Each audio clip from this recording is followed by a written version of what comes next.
श्री शिवाय नमस्तुभ्यम दोस्तों, शिव शक्ति उपाय चैनल में आपका हार्दिक स्वागत है। यदि आप तुलसी के नीचे जलाते हैं दीपक तो आज ही जान ले ये खास बात, वरना होगा घर में दरिद्रता का वास। दोस्तों, तुलसी का पौधा न केवल औषधीय पौधा है, इसमें धन की देवी लक्ष्मी का भी वास माना जाता है। तुलसी पत्र के अलावा भगवान विष्णु पूजा स्वीकार नहीं करते। प्राय हिंदू घरों में लगे तुलसी के पौधे के नीचे दीपक जलाया जाता है।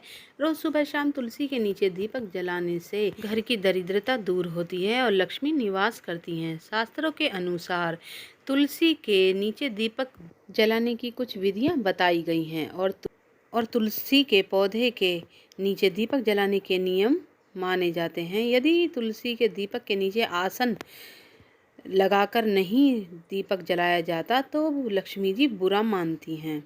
इसलिए कहा जाता है कि पूजा के समय दीपक को चावल का आसन देने से घर में स्थिर लक्ष्मी का निवास होता है। शास्त्रों में ऐसा उल्लेख भी मिलता है, तुलसी के पौधे के नीचे चावल का आसन बिछाकर उसके ऊपर ही घी अथवा तेल का दीपक जलाने से धन लाभ होता है।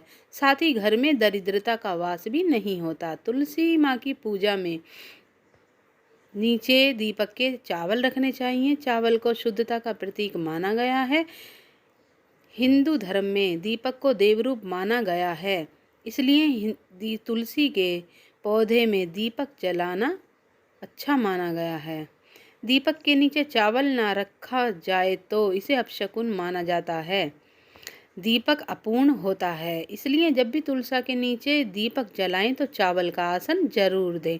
चावल में चींटी लग जाए तो उसमें हल्दी मिला लें और फिर दीपक रखें। वैसे भी खाली जगह पर दीपक रखना अशुभ माना जाता है, क्योंकि शास्त्रों में तुलसी का महत्व स्पष्ट रूप से दर्शाया गया है। तुलसी की पूजा हर हिंदू परिवार में होती है। इनको जानकर आप भी देखकर इन बातों का ध्यान रखें।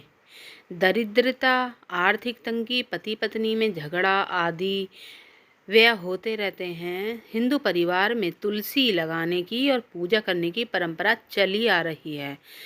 वास्तु के अनुसार तुलसी को पूर्व उत्तर कोण में लगाना शुभ माना जाता है। शास्त्रों के अनुसार दक्षिण दिशा को छोड़कर तुलसी का पौधा किसी भी दिशा में लगाना चाहिए।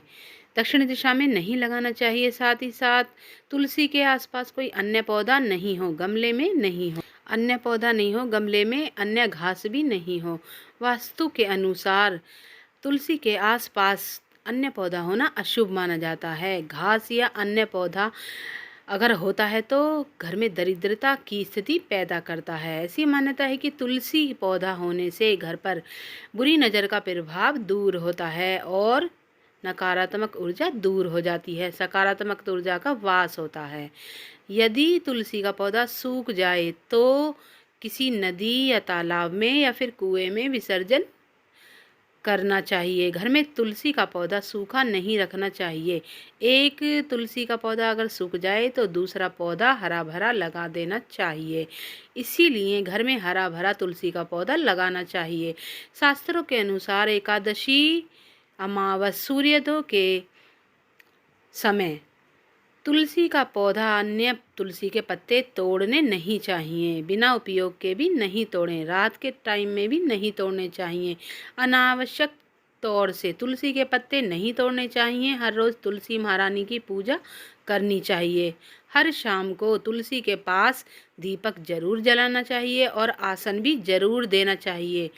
तुलसी के पास शाम को अगर कोई दीपक जलाते हैं तो उनके घर में सुख, शांति, समृद्धि का वास होता है। माता लक्ष्मी अपनी कृपा बनाए रखती हैं। दोस्तों, यदि किसी की शादी ब्याह में अड़चने आ रही हैं तो उनको दूर करने के लिए तुलसा जी का पौधा जो आपने घर में लगाया हुआ है उस पर नियमित रूप से, जिसकी शादी नहीं हो रही है उसके हाथों से नियमित रूप से जल चढ़वाएं और जल चढ़ाते वक्त अपनी मनोकामना कहते हुए ही जल चढ़ाना चाहिए।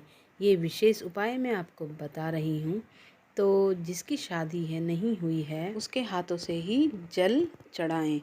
जल चढ़ाने में तुलसी माता को इतनी शक्ति होती है, तो जल से ही आपकी सारी मनोकामनाएं तुलसी माता पूर्ण कर देती हैं। वो प्रसन्न हो जाती हैं। उन्हें भली भांति जिस विवाह की अड़चनें दूर कर देती हैं। दोस्तों, तुलसी में दीपक जलाने से कभी धन की कमी नहीं होती है और सौभाग्य की प्राप्ति होती है। जैसे मैंने बताया है कि पूजा में, किसी भी पूजा में, तुलसी पूजा में या घर की हम पूजा कर रहे हैं, किसी पूजा में दीपक जलाएं तो उनके नीचे चावल का आसन जरूर दें। चावल के आसन से माँ लक्ष्मी प्रसन्न होती हैं और ये बहुत ही शुभ होता है, दीपक के नीचे चावल का आसन देना। तो आज की वीडियो की जानकारी कैसी लगी? जानकारी अच्छी लगी हो तो लाइक, शेयर, सब्सक्राइब ज़रूर कर देना, जिससे आगे वीडियो आपको मिलती रहें। तब तक के लिए विदा लेते हैं। ओम नमः शिवाय दोस्तों।